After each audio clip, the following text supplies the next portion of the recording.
I'm going to turn it over. And again, Slack channel, I'll spin up a thread. And this is about using the cyber defense matrix with a C. Using the cyber defense, it must be British or something. All right. It's working?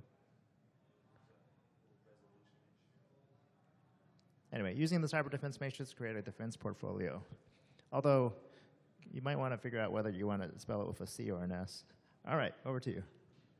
Well, so maybe you noticed the C is a different color, right? That's just because I'm Canadian and I believe in spelling things in proper English. It's just a little troll that I threw there, so pretty happy you saw it. So, hi everyone, my name is Guillaume. Today we're going to talk about using the cyber defense matrix to create your own defense portfolio, using this to understand where you're spending and where you should be spending, but also to understand what works and what doesn't. So just a little bit about me. I'm Canadian, as you may have already guessed from my accent. I have a lot of experience in IT prior to security, security architecture consulting for a long time, and now I lead a blue team at a large tech company, security architecture, security operations, and so on. And it's in my role as a manager of a blue team that I really started to wonder how I could better present information to executives, and I could better understand what are we doing, and is that the right thing that we're doing? Are we doing too much of one thing versus another? We were just talking about too much protection, too much prevention, not enough detection, and so on. And how do we communicate that across easily? So this is heavily based on the cyber defense matrix. This is also inspired a lot by Adam Shostak's latest blog post and RSA talk from last year. So I just took that and tried to use it in a more operational manner. So I mean, it's really heavily inspired. That's your slide from RSA, like last year, right? But that's a slide, right? So I just tried to make that something that you could use in the day-to-day. So my first exposure to the CDM was really when I was working with the NIST cybersecurity framework for a client, and I realized that the functions, when you talk to executives, they actually work quite well. I'm not the biggest fan of the CSF, but I was already seeing that, yeah, there's something to the functions, right? There's only 5 of them. They're pretty well defined, and that seems to work pretty well. And even when I was trying to represent to my own management, what we're doing, I realized we've got a huge team, so many things going on at the same time. I realized that even myself, if I didn't take notes and really map out what I'm doing, it feels complex even to me. So how can I be expected to translate that to someone else when I find it complex myself? In my case, and this is probably something that a lot of you have to deal with. There's multiple security teams where I work, but there's also multiple divisions that operate almost independently. So the complexity becomes really big really quickly when you're effectively working for 4 or 5 companies within the same one. So just one afternoon, I was thinking about CDM and so on. I said, well, I can probably take my budget from last year, map it properly against the CDM, and see does that lead to any interesting insights. So what we're going to do, and this is a really quick talk, by the way, just 20 minutes, so feel free to ask questions in the middle, but I'll answer them pretty quickly. So we'll look at how I use CDM to map to the budget. We're going to look at some examples, but I mostly want to talk to what we could do after that, now that we've done that. So to get started, what you're going to want to do is you need some inventory of the different security programs, processes that you have. So that could be endpoint protection, that could be your SIM, that could be anything that your team or any other security team operates. It doesn't need to be perfect, but typically I find that if you take last year's budget, you should find the big pieces there. You'll want to gather CapEx and OpEx data, and in my case, and what you're going to see with my examples, I keep employees completely separate from the numbers, just because I like to see it completely called out separately, and that's also just how we do finance internally. So that's up to you if you want to include that in your OpEx. And once you have that inventory, well, the first step is you want to start brainstorming with your teams to see where you're going to map thing X, Y, Z on the CDM to see if it's useful. So we're going to look at an example. Assume we have an endpoint security tool that is going to cost you $1 million a year for 10,000 workstations, right? So we know that's about $100 per machine per year. It includes detection and response. It includes next-gen AV, which is a term I hate. And it also has a small feature that helps you build your inventory. As you can see, that's not a single function. That's not necessarily the easiest thing to map on a CDM, but it's also pretty simple from an asset class perspective. So when I talk about asset classes in this talk, I really mean the enterprise assets, but it's endpoint protection. So we're pretty sure it's devices, right? Like that doesn't really have anything to do with the data or users, though in some cases there might be some minor features there. Most of it would be spread across different functions, though. So the thing is, it's not super scientific, right? Like everyone's going to have their own opinion on that. But I think pretty much everyone can agree that part of it is protect, right? That's that next-gen AV. Detect and respond, that's EDR, right? And is there a little bit of identify in there? Well, you know, there's that feature that I just talked about, but maybe it's just a small add-on feature. Maybe it's not that important. Maybe that's not why you bought it. So when you start brainstorming with your team, you want to know, like, where are you going to put it on there? The easiest way that I find to do that is to use different data sources and just discuss it. So raise your hand if you think that this would make sense. If we said, okay, it's all devices, and it's about 10% identify, and just spread the rest between protect, detect, respond, and it's not recover. No one think that makes sense? Yeah. For an EDR product that has like next-gen AV in it, right? Exactly. So like you'll never be able to do it on your own, and everyone's going to go like, oh yeah, that makes a lot of sense. So you think it's more detect and respond. In some cases, with some products, it's a little bit more protect. It depends on what we're talking about. But that's the thing, right? Like you'll never find the perfect number. So what I did when I did this for real was I actually used logs from tools. So you'll find that ideally, most of your tools have good audit data, right? Like when your security analysts log in, especially in an EDR tool that gives you access to a lot of information about your end users, a lot of that information is available in the logs of the EDR tool itself. So you've got detection logs, but you've also got the ability to see what people are doing with the tool. So you can use that to see, do people actually use that inventory building feature that we pay for that's in there? Or is that actually completely useless even though it's in there? In some cases, I've used the modular licensing to take a guess at how much I would assign to a specific function or another, though you got to be careful with that because there's so many big packages, right? Like you give company A $10 million a year, they're just going to throw in everything in the kitchen sink. Doesn't really mean you bought it for that. But in some cases, I could see that clearly we added some features to some existing products that we had for a specific feature that would fit perfectly on a function. And once I had a pretty good draft, then we brainstormed with the teams. And we managed to get to agreement on pretty much everything that we had. The examples I'm using are not the most complicated because it's 20 minutes. I find that when you get to things like GRC tools, when you get to like logging and monitoring, sometimes it's a little harder. It's hard to put them in a bucket. But we managed to get to a pretty good agreement on everything. So then what we did was, can we fix that using a blockchain? No, that's just kidding. No, we can't. Don't. All right, so I'm just going to show you a sanitized version of what we did internally. Internally, it's like a terrible mess of Excel spreadsheets linked together.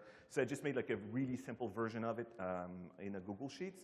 So if you want to follow along, you can go to evil.plumbing, and there's a button with a link to the sheet right here. So I'm just going to switch to that sheet. Wow, the resolution is terrible on this.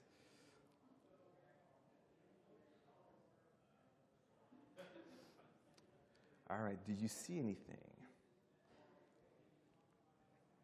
Is that readable? The numbers don't matter. They're the only thing we care about, but the numbers don't matter. So the idea here is that for every team and every business unit that I have, I build a separate tab And in every single tab I have for each project or program that we got going on, I've got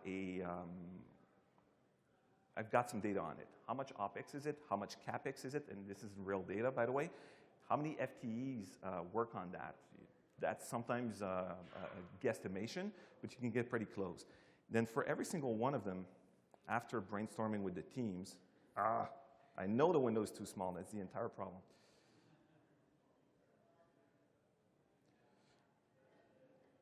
You want to know how you split it between your different asset classes and your functions, right? And by building this in a way that's very flexible, you can play with it pretty easily. So for example, this is the ThreatBot EDR we were just talking about. So here we just enter the OpEx, CapEx numbers. You split it by asset classes. We said it's 100% devices. So you said you think it's more detect and respond and protect, right?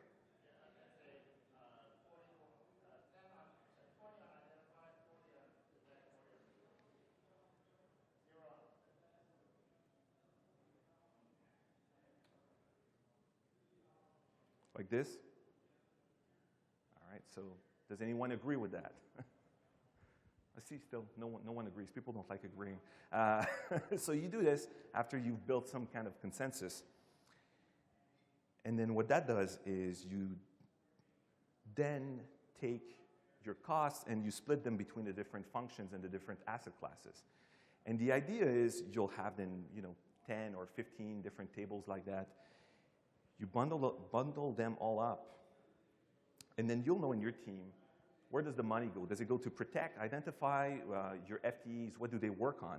And if you're an incident response team and you realize that all your FTEs actually work on identify, well, you probably have like an IT issue. There should probably be more automation. Shouldn't be your incident responders spending all their time on identify. You should probably have way more people on detect. Maybe in some cases you'll have some people on respond.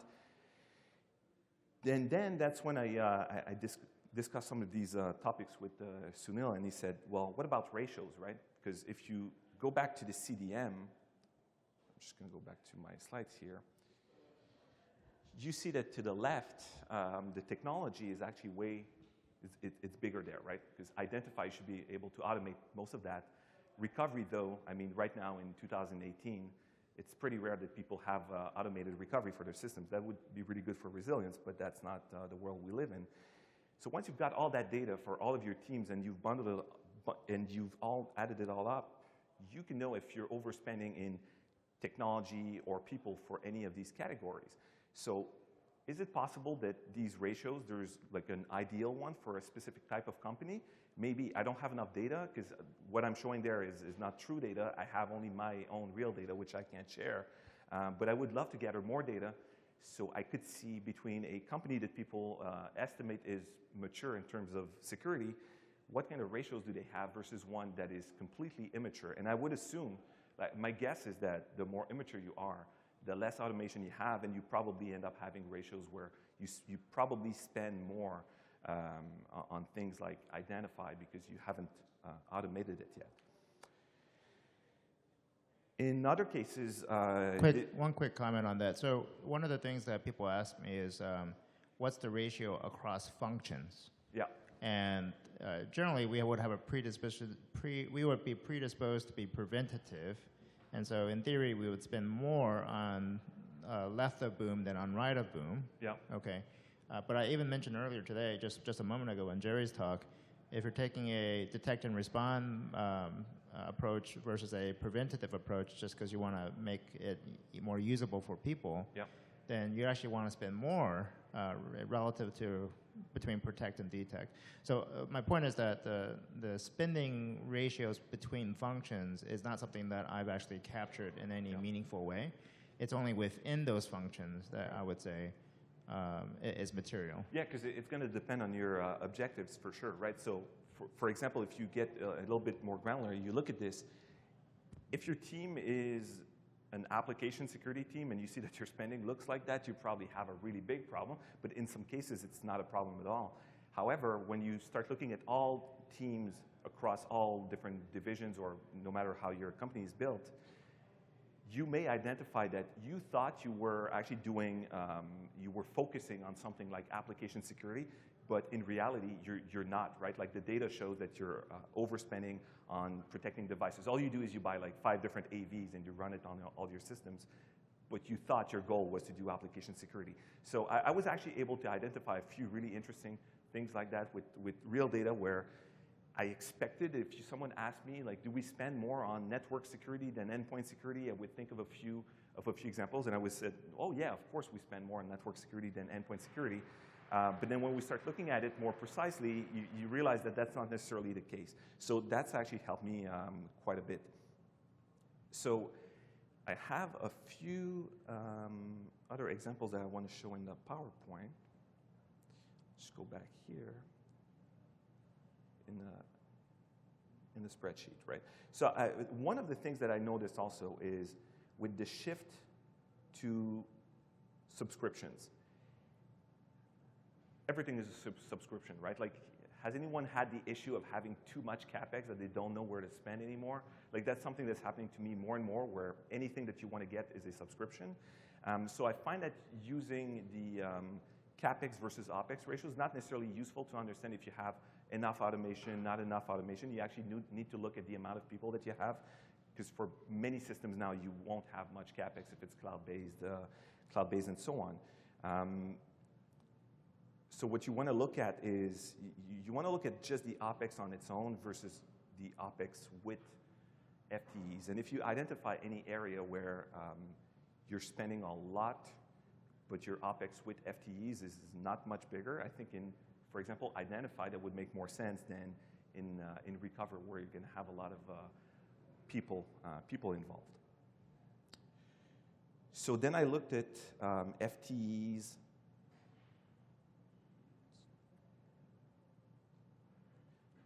I looked at cost per asset. So this is one that I find pretty difficult, so I'm hoping to maybe have some inputs from people on this, but there's some stuff that's really easy to count, right? Like the amount of computers, the amount of networks, IPs, data records in some cases.